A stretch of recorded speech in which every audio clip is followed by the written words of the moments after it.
Hello and welcome to my channel, The Way What Is Truth. Remember to like and subscribe and comment down below. Now, I've been reading through Judges and I came upon the story of Samson, and I was absolutely fascinated by how this man, who was blessed from the womb with superhuman strength by God himself, now I should not imagine that too many people would have been blessed with the amount of strength that Samson had by God, but he was one of them at the very least.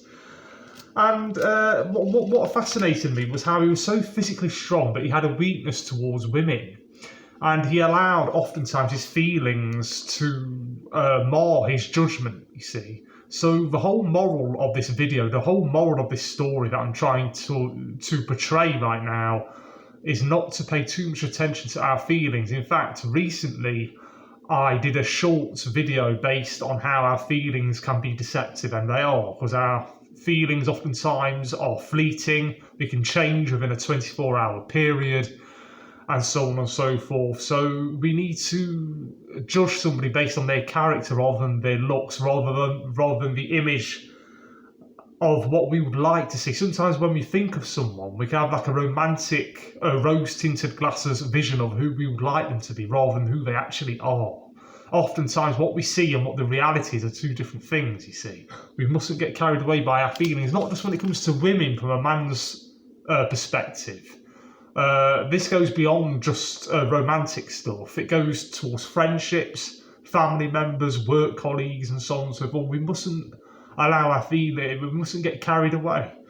Anyway, I'm going to read from Judges 16 and add little bits of my own input here and there, as I usually do. In fact, even when I say I'm just going to read this part of the Bible, I always add my own input, even if, excuse me, even if I say that I won't, because I'm just that kind of guy, I can't help myself. Anyway, Judges 16. Now, listen to this carefully. Now, Samson went to Gaza and saw a harlot there and went into her. Now, excuse me, before I carry on reading here, just before that, it goes on about Samson's mighty exploits in Judges 15. So I definitely recommend that you read that part. Okay, it gets quite exciting in places, actually. In fact, let me just read this out from Judges 15. Right, it's Judges 15, verse 16. Then Samson said, with the jawbone of a donkey, heaps upon heaps, with the jawbone of a donkey, I've slain 1,000 men. Now, wouldn't you like to read the story that led up to him doing that, okay? It's quite an exciting part of the Bible, the part in Judges about Samson and his exploits and his life and so on and so forth. Anyway, without further ado, Judges 16. Now Samson went to Gaza and saw a harlot there and went into her. When the Gazites were told, Samson has come here, they surrounded the place and lay in wait for him all night at the gate of the city. They were quiet all night, saying, in the morning when it is daylight, we will kill him. Okay. And Samson lay low till midnight, and then he arose at midnight, took hold of the doors of the gate of the city and the two gateposts, pulled them up, bar and all, put them on his shoulders and carried them to the top of the hill that faces Hebron. Right, now on to... Yeah. Anyway, I'll just carry on reading and assume that you're following me here. Afterward, it happened that he loved a woman in the valley of Sorek, whose name was Delilah. Now, this is the part that I wanted to make a point of, okay? This is what stands out to me towards the end of the story of Samson in Judges that really, it kind of resonated with me. It's certainly not because I've got superhuman strength or anything, but I do have a sentimental side to me. I do develop feelings and I do remember people from the past, and it kind of reminded me of me quite a bit. So afterward it happened that he loved a woman in the valley of Sorek whose name was Delilah, and the lords of the Philistines came up to her and said to her, entice him and find out where his great strength lies, and by what means we may overpower him, that we may bind him to afflict him. And every one of us will give you 1,100 pieces of silver. Now, before I go any further, Delilah was very much just thinking about herself. She was thinking about money. She was thinking about her own selfish ambitions. She was not the woman that Samson wanted her to be. When Samson looked at her, he saw a better person than what she actually was. Again, this is what I mean about the moral of this tale, not getting carried away with our feelings. It can happen, especially when we're young, but it can happen at any age. Yeah. So Delilah said to Samson, "Please tell me where your great strength lies, and with what you may be bound to afflict you." And Samson said to her, "If they bind me with 7 fresh bowstrings not yet dried, then I shall become weak and be like any other man." Now, bear in mind that he's lying to her at the moment, but he eventually tells her the truth. So the lords of the Philistines brought up to her 7 fresh bowstrings not yet dried, and she bound him with them. Now men were lying in wait, staying with her in the room, and she said to him, "The Philistines are upon you, Samson." But he broke the bowstrings as a strand of yarn breaks when it touches fire, so the secret of his strength was not known. Then Delilah said to Samson, "Look, you have mocked me and told me lies. Now please tell me what you may be bound with." So he said to her, "If they bind me securely with new ropes that have never been used, then I shall become weak and be like any other man." Therefore Delilah took new ropes and bound him with them, and said to him, "The Philistines are upon you, Samson." And men were lying in wait, staying in the room, and he broke them off with his arms like a thread. Delilah said to Samson, "Until now you have mocked me and told me lies. Tell me what you may be bound with." And he said to her, "If you weave the 7 locks of my head into the web of the loom." So she wove it tightly with the batten of the loom, and said to him, "The Philistines are upon you, Samson." But he awoke from his sleep and pulled out the batten and the web from the loom. Then she said to him, "How can you say I love you?" Now this is the crux of it, isn't it? How can you see, this is her playing on his feelings. She knew that he had feelings for her that she just didn't have back, okay? She was thinking about money, she was thinking about her own selfish ambition. She certainly wasn't in love with him. Not in my opinion, anyway.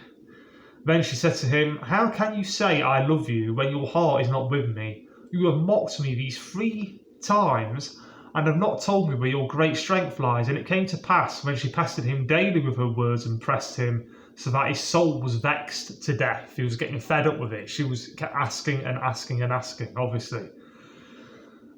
That he told her all his heart, and said to her, "No razor has ever come upon my head, for I have been a Nazarite to God from my mother's womb." A very blessed Nazarite. Flawed, but blessed, and God loved him very, very much. He still does. "If I am shaven, then my strength will leave me, and I shall become weak and be like any other man." Right? When Delilah saw that he had told her all his heart, she sent and called for the lords of the Philistines, saying, "Come up once more, for he has told me all his heart." So the lords of the Philistines came up to her and brought the money in their hand. You see, but she only ever cared about herself. She was quite possibly a self-obsessed individual, didn't care much for Samson or what he'd been through in his life. And how much can we as men and women, because this story applies to women just as much as it does to men, because there are men out there who women fall for and develop feelings for that aren't really worth their time or trouble, and don't really love them or care about them, they just care about themselves. How many men out there are self-obsessed? This applies to women just as much as it applies to men. Anyway, so the lords of the Philistines came up to her and brought the money in their hand. Then she lulled him to sleep on her knees, and called for a man, and had him shave off the 7 locks of his head. Then she began to torment him, and his strength left him. And she said, "The Philistines are upon you, Samson." So he awoke from his sleep and said, "I will go out as before at other times and shake myself free." But he did not know that the Lord had departed from him. He didn't realise that his hair had been shaved. It's such a tragic story, isn't it? Then the Philistines took him and put out his eyes and brought him down to Gaza. They bound him with bronze fetters, and he became a grinder in the prison. However, the hair of his head began to grow again after it had been shaven, Now the lords of the Philistines gathered together to offer a great sacrifice to Dagon, their god, and to rejoice. And they said, "Our God has delivered into our hands Samson, our enemy." When the people saw him, they praised their God, for they said, "Our God has delivered into our hands our enemy, the destroyer of our land, and the one who multiplied our dead." Believe me, Samson killed many people, and he had a major weakness for women as well. So it happened, when their hearts were merry, that they said, "Call for Samson, that he may perform for us." So they called for Samson from the prison, and he performed for them.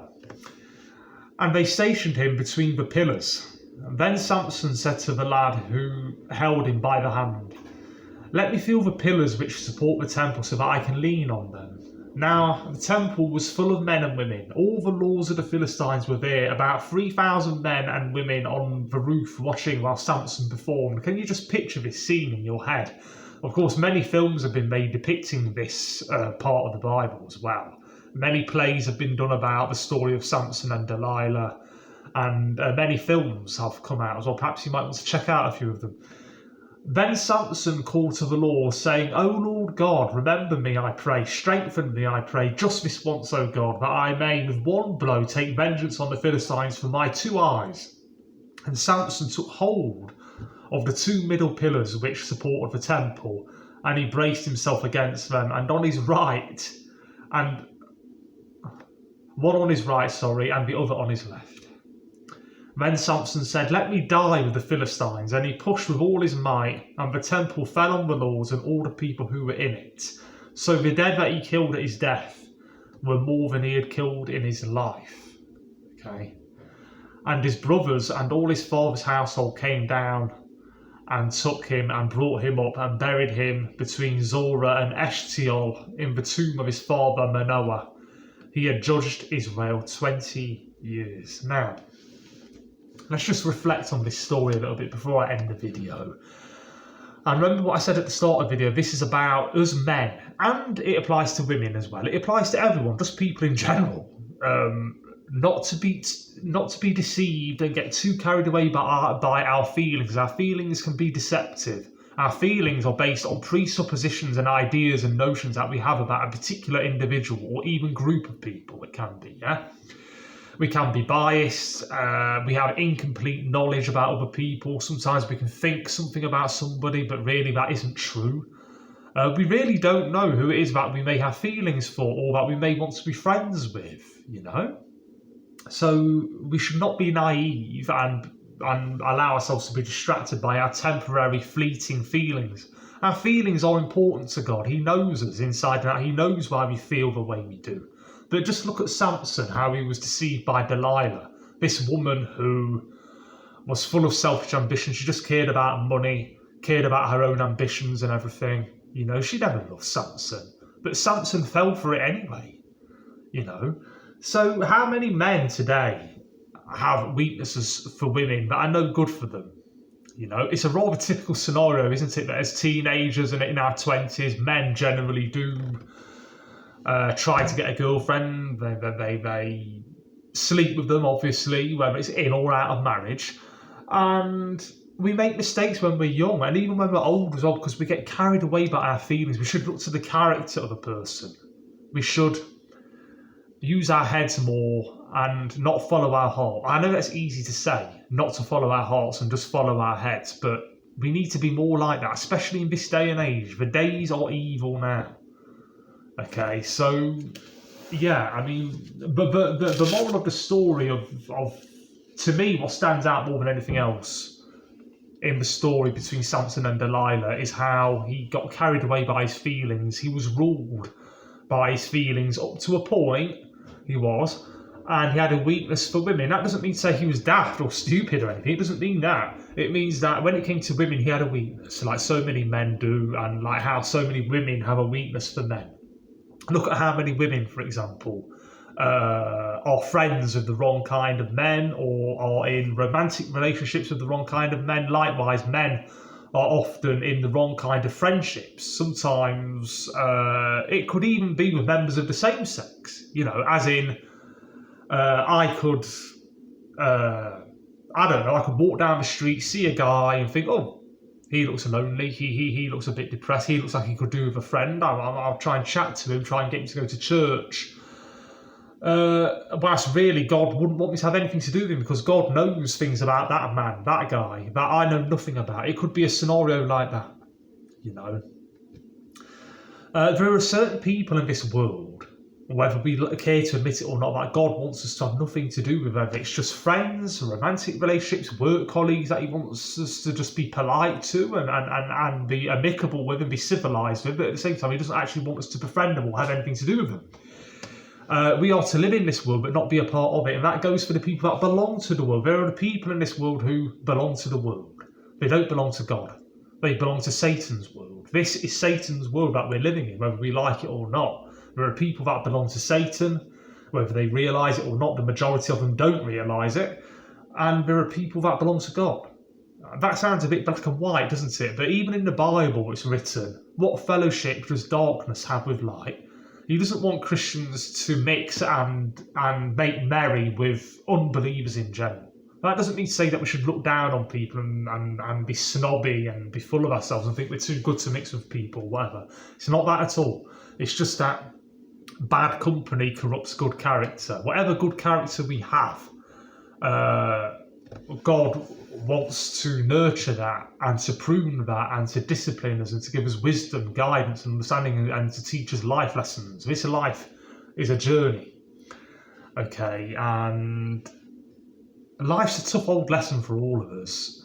Oftentimes we find ourselves giving far too much thought to certain individuals throughout the course of our lives that we shouldn't be giving too much thought to. By all means, we should pray for them, but not everyone is going to be the friend that we always wanted or could do with. Not everyone is going to be that future girlfriend. Not everyone is going to be that faithful friend that we thought we could depend on, because life's cruel. People abandon us. People do what suits them. People take the easy way out sometimes. People, oftentimes, we find that we thought we had a friend, but really they didn't care all that much about us. They found us boring in the end, or overbearing, or whatever the excuse they had for having nothing to do with you anymore. That's life. You know, the moral of this story is not to get carried away with our feelings. Look what happened to Samson, where he listened to his feelings rather than his head. Anyway, I hope and pray that you're all well. Feel free to comment down below if you've got anything to add to this video, then very much do so. I'd love to read any of your comments, and as usual, if you want to just talk to me about anything at all, it doesn't have to have anything to do with this video, then feel free to do so. I hope and pray that you're all well. Bye bye and take care.